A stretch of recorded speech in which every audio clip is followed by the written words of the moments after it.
নমস্কার, কেমন আছেন সবাই? আশা করছি খুব ভালো আছেন। চলুন আজ আমি আবার হাজির হয়ে গেছি। না, এটা একটা বাঁধা ধরা কোনো রেসিপি নয়, আমার একেবারে নিজের রেসিপি নিয়ে। নিজের রেসিপি বলতে আজকে বাড়িতে কেউ ছিল না, হঠাৎ কিছু খেতেও ইচ্ছে যাচ্ছিল। খুঁজে খুঁজে দেখলাম একটা চাউমিনের প্যাকেট আর দুটো ম্যাগির প্যাকেট আছে। চলুন দেখা যাক কী বানাই।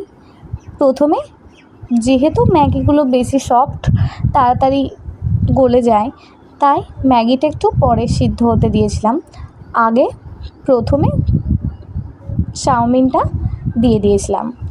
চাউমিনটা প্রায় 1 ফুট ফুটে গেলে তারপর দিয়েছিলাম ম্যাগিটা। সামান্য তাতে সাদা তেল আর কিছুটা নুন দিয়ে বেশ ভালো করে সিদ্ধ করে নিয়েছি। দেখতেই পাচ্ছেন ম্যাগিটা বা চাউমিন যাই বলতে পারেন, ভালো করে বেশ সিদ্ধ করে নেওয়া হয়েছে। সিদ্ধ করার পর তাতে জল ঝরিয়ে রেখে এবার একটা থালাতে বেশ ভালো করে চাড়িয়ে রেখেছি। কিছুটা গায়ে লেগে যাচ্ছিল, সেটা আমি ছাড়িয়ে দিয়েছি। তারপর কড়াতে তেল গরম করতে দিয়েছি। হঠাৎ মনে হওয়া, তাই ফ্রিজে দেখলাম গাজর ছাড়া আর কোনো সবজি ছিল না। আর ডিম যেহেতু সবার বাড়িতে থাকে, তাই এরকম ফ্রিজেও ছিল দেখলাম 2টো ডিম, তাই চাউমিনটাই করে ফেললাম।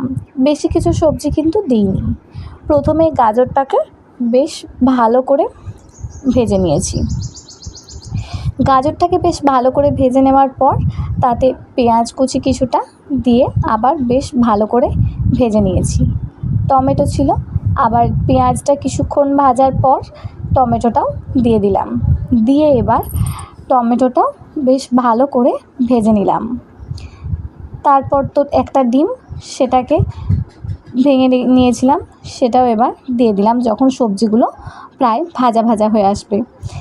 এবার আজকের রান্নার যেটা শো স্টপার, সেটা হচ্ছে বাড়িতে দেখলাম আগে থেকে কিছুটা চিকেন কষা, কিছুটা গ্রেভি আর 1-2 পিস মতো চিকেন ছিল। প্রথমে চিকেন কষাটা তাতে দিয়ে দিয়েছি, দিয়ে গ্রেভিটা, তারপর ওই যে 2টো চিকেন ছিল সেটাও কুচিয়ে দিয়ে দিয়েছি। দিয়ে দেওয়ার পর সেটা বেশ ভালো করে একটু আবার কষিয়ে নেওয়ার পর মশলাটা এবার দিয়ে দিলাম সেই চাউমিন আর ম্যাগিটা যেটা সিদ্ধ করা ছিল সেটা দিয়ে এবার বেশ ভালো করে নাড়াচাড়া করতে থাকলাম। দেখো বেশ ম্যাগিটা দেওয়ার পর বেশ ভালো করে এবার ঝরঝরে হয়ে গেছে, যেহেতু আগে থেকে ওটা শুকিয়ে নেওয়াই ছিল।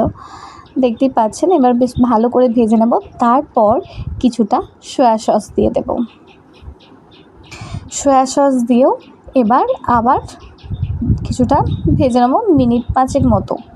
সয়া সসটা যতক্ষণ না বেশ ভালো করে মিশিয়ে যায়। তারপর যে ম্যাগিটা ছিল 2 প্যাকেট ম্যাগি, সেই 2 প্যাকেট ম্যাগির যে মশলাটা সেটাও এবার দিয়ে দিলাম। টেস্টটা কিন্তু অদ্ভুত ছিল। চাউমিন প্লাস ম্যাগি মশলার যে টেস্টটা, দুটো টেস্ট মিলিয়ে মিশিয়ে একেবারে সত্যিই খুব সুন্দর খেতে হয়েছিল। যারা বাড়িতে থাকে একবার বানিয়ে দেখতে পারেন, ভালোই হয়। চলুন, রেডি আমার চাউমিন প্লাস ম্যাগি।